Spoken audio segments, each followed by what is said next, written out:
Hi, I'm Taylor Hughes, the author of Misdirection, A Magician's Guide to Spotting and Avoiding Manipulation in Your Life. And today I'm going to read to you Chapter 1. This book came about because I've spent my entire life studying how to trick people for fun as a magician. That's my job, is literally to get you to look over here so you don't see what I'm taking out of my pocket or steal your watch when you think I'm asking you to hold a deck of cards. And I've seen the same techniques that I use to entertain sneak into every other aspect of life, from how we handle each other in business to politics, to religion and church, to family. And so I wrote a book where I teach a simple magic trick in every chapter. And then I explain to you how that principle has snuck into other areas of our life. So today I'm going to read to you chapter 1 from the book. If you get the book, you get a bunch of different bonus content, videos of me teaching you tricks. And you also will get the bonus chapters in here that you're not getting right now. But I just thought, rather than put this out on Spotify or Audible, what if I just sat here and read it? So let's give it a go. If you open up the book, you're going to get a couple of things here at the very beginning. You get my buddy Bob Goff wrote a very lovely foreword that I can't read it because I will cry. It's very kind. So I'm going to start at the introduction. I have spent a lifetime learning how to deceive people. This is possibly the greatest paradox of my life as someone who genuinely cares for others. However, deception is part of a magician's job description. In fact, it's the primary tool magicians use to captivate and mesmerize their audiences. I must convince you that the most important thing is happening over here, while the true secret to the illusion is hiding just a few feet away. I have no problem with this level of deceit. The truth is, in the world of magic, misdirection is a beautiful thing. Audience members agree to allow themselves to be deceived when they buy a ticket to the show. We know that when the magician says there's just one ball and three cups, something else must be going on that we can't see. We gladly welcome this lack of knowledge because we know that we will be delighted with the outcome of the presentation. However, misdirection in real life is rarely discussed.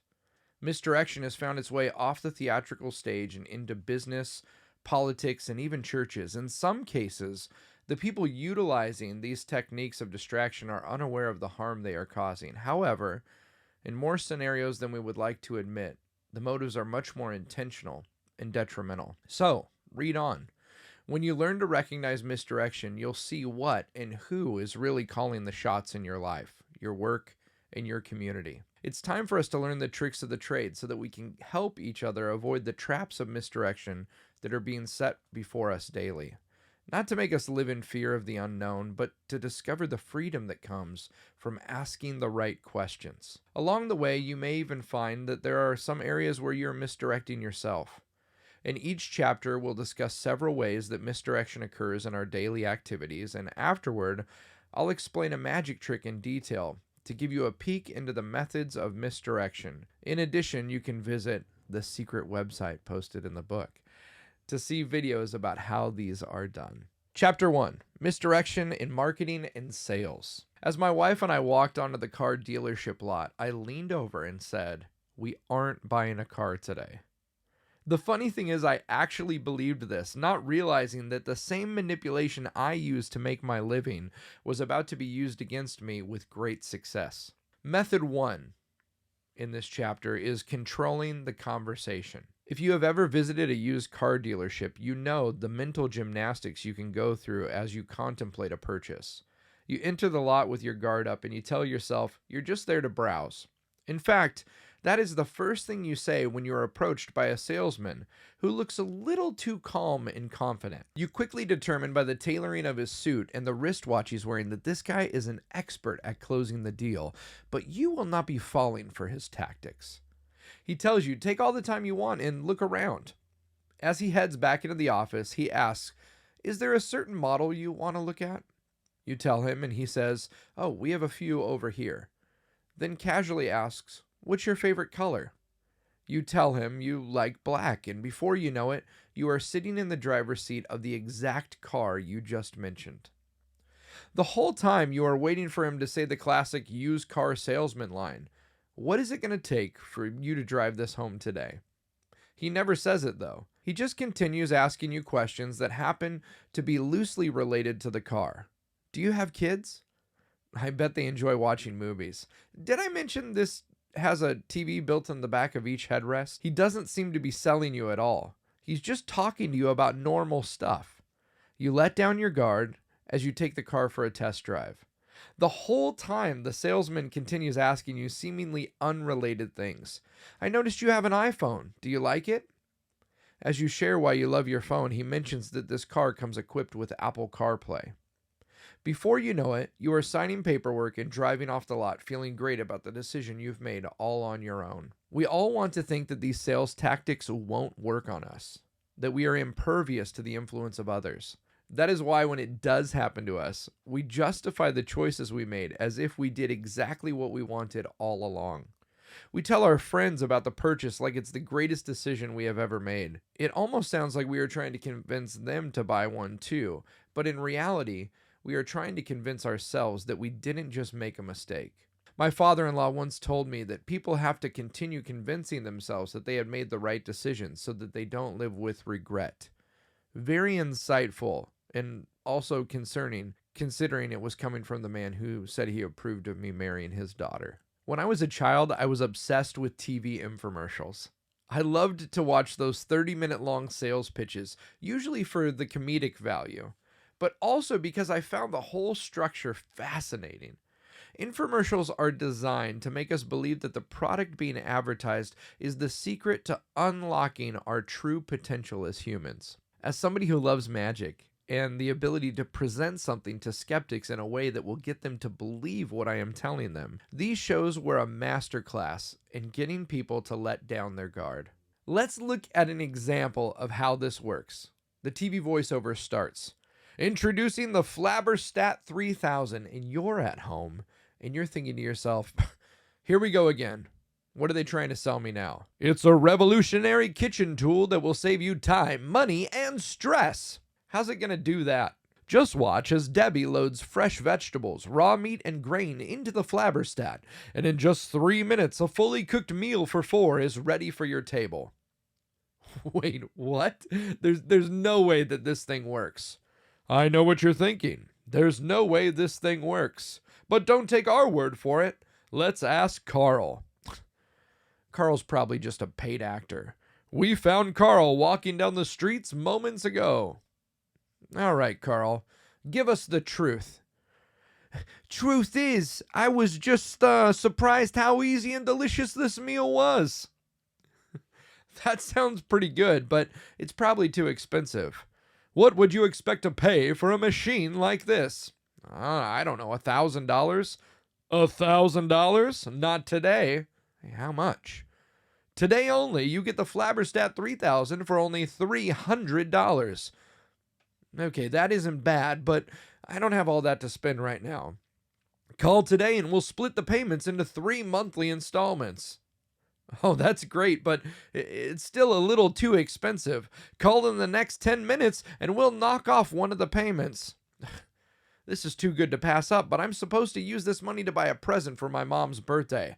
Act now, and we will also send you this free underwater flashlight that also makes popcorn. Mom will love that. I'm sold. Done. Years ago, businesses were focused on creating products that they thought we would want, and then convincing us how great they were. Now, thanks to target marketing and the ability to see what we're searching for on the internet, which is also a way of controlling the conversation, there is very little guesswork involved on their part. Companies don't have to wonder if you want tie-dyed knee socks. They know because you searched for them online moments ago. And we've likely all experienced a moment when we found the perfect item online and think, I would love to have that, but it's too much. So we go on Facebook, and suddenly there's an ad with a promo code for people that live in your zip code. What a coincidence, right? It isn't magic, it's marketing. Some people honestly want to stay off the grid and not let anyone know what they are doing, but the truth is, anyone with the right software already knows what you are doing. If you have a phone on your person and enter a business, a digital perimeter can be drawn around that building and show the IP address of every device that enters it during operating hours. Interested parties can then track where those devices go at the end of the day, within a few houses. That business now knows where their customers are coming from, what neighborhood they live in, etc. A few years ago, companies had to send out surveys to understand who their customers were. Now this data is readily available. Thanks to algorithms, online shopping is even more targeted. You know, when you're shopping online and it says people who bought this item were also interested in these items? As a consumer, we tend to think this information is there to help us find what we're looking for. But from a business standpoint, being able to track your client's search history and know what they bought and what other items they might be interested in is invaluable. It's helpful to remember that strangers know more about you than you think. Spam email scams are often based on having one small piece of information about you. If I know that you bought something at a store, I can text or email you while pretending to be that store and say your payment didn't go through, and I need your credit card information to make sure it does. In both the used car and infomercial scenarios above, the salesmen make a point of asking questions like, "Isn't this a great deal?" or "Wouldn't you enjoy driving a car like this?" to create the illusion that you have thought through the decision. But the questions are meant to push you toward a desired outcome. In both situations, you would benefit from asking some other questions like, "Is this the best way to spend my money?" or "Will this purchase add value to my life or create more stress?" The antidote to misdirection is always asking more questions. Method 2, selling an easy fix.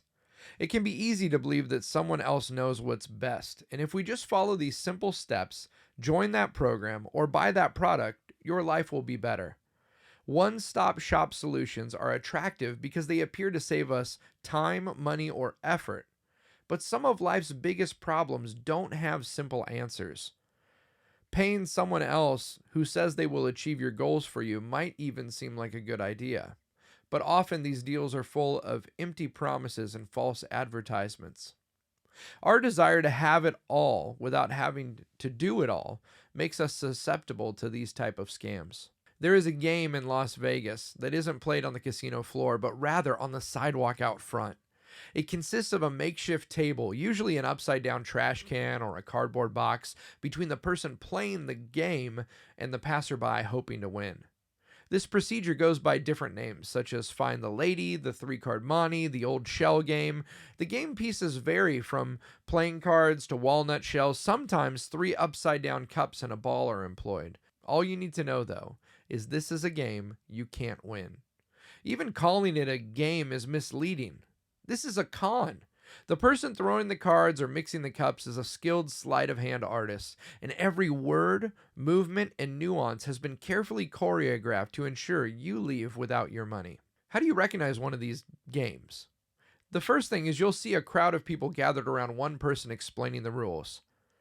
It's a simple game of chance. In fact, you can hardly lose. Just guess which one of these cups I place the ball under as I mix them up.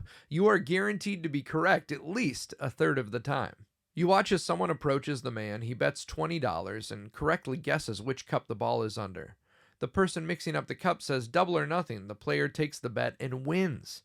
The dealer congratulates him as he leaves with his winnings and disappears down the street. And you think, well, that looks like fun.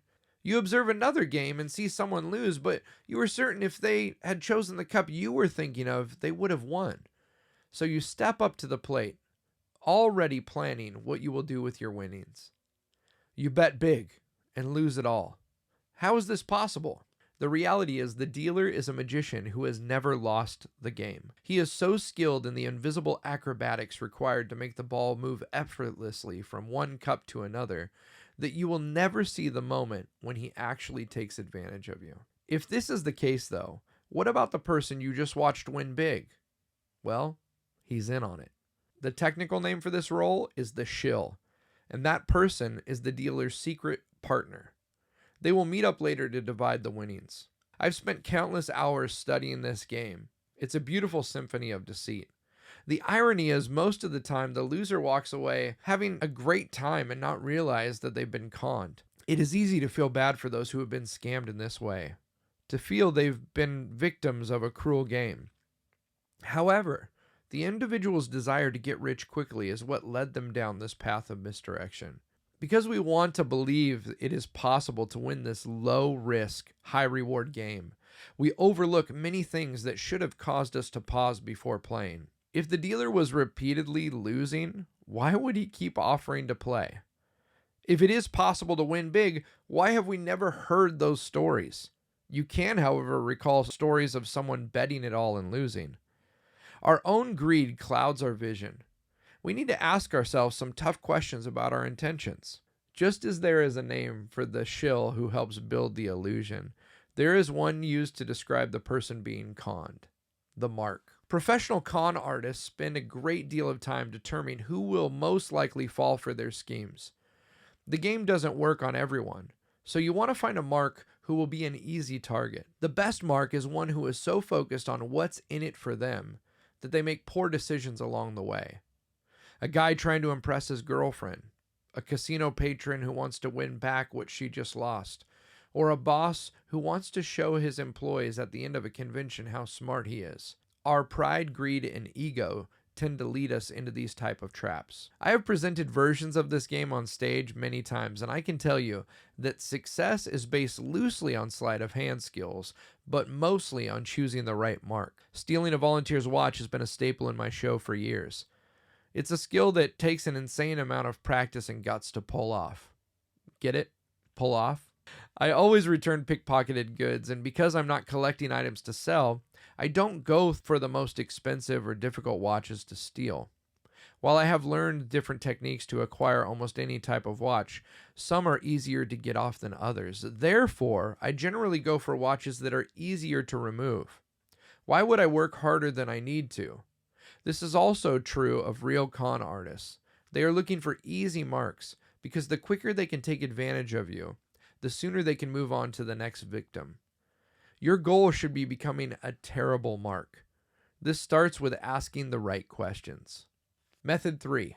Rushing the decision. One way to recognize manipulation in your everyday life is to look for situations in which you're pressured to make a quick decision. Most buyer's remorse comes from decisions that we didn't have time to think through. A limited time offer that sounds too good to be true often is. Most of us would probably never buy chewing gum or tabloid magazines if they weren't at the register. If there was a tabloid section at the grocery store, you would probably pass by it because it's not why you were there. The time in which you have to decide if you want a Kit Kat bar is compressed because the cashier and other customers are waiting. There is an entire industry built around these types of impulse items. In performance art, whether comedy or magic, the surprise is often achieved by timing. In a joke, the time between the setup and the punchline is called compression. Expert joke writers understand the importance of tightening this gap. The more compressed a joke is, the more surprised the audience will be and the bigger the laugh will be. This means the fewer words you can use to get the point across, the better. In a magic show, compression is used when a borrowed item vanishes and then reappears in a different place. The shorter the time from when the object vanishes to its reappearance, the more impressive and impossible the illusion seems to the audience. This same technique is used in sales and marketing. The phrase "time is money" encourages salespeople to move fast when closing deals. Bonuses are given based upon how much is accomplished in a given period of time. The quicker you get to the finish line, the greater the reward. This means that often the pressure faced by sales team members is passed on to their clients. Limited time offers and scarcity are often used to rush you to a decision without allowing you to ask important questions. If you feel you're being rushed toward a decision, this is a good time to slow down and ask more questions. In some cases, stepping away from the situation momentarily will give you a chance to examine all the options with a clear head. Method 4. False advertising and empty promises. Another classic con game goes by the name jam auction. In the United Kingdom, this is called a run out, since most people who present this con will be run out of town. The person running the auction begins drawing a crowd by saying they are giving away a lot of amazing items. Often this is done in the back of a box truck that appears to be packed with expensive items like cell phones and televisions. The con operator says they have enough items for everyone who gets one of these bags, but you must have a bag to win. Once the bags are passed out to the crowd, the people who a few moments earlier were planning to walk away are locked in. After all, they have received a bag, and they want to stick around to see what they will win. The first item is usually a small trinket like a pin set available at any dollar store. The con artist describes it as if it normally sells for $30. But who would pay $1 for it today? And then they ask to see your dollar. The salesman or attendant takes the money from everyone who holds up a dollar and hands them a pen, which they put in the bag. The con artist may even have the participants yell a catchphrase like, "When I say, 'Is it good?' you say, 'It's all good.' Everyone who complies gets their money back." The con artist repeats this process with increasingly impressive items, slowly increasing the amount the customers pay, but every time after saying the catchphrase, they return the money, leaving the spectators pleased with all the free stuff they are getting. The heist concludes with a high-priced item like a watch, also secretly purchased from a dollar store. After getting everyone to pay up $50 for the watch, the con artist repeats the catchphrase. By this time, when the audience says it's all good, the con men close the truck's roll-down door and drive away.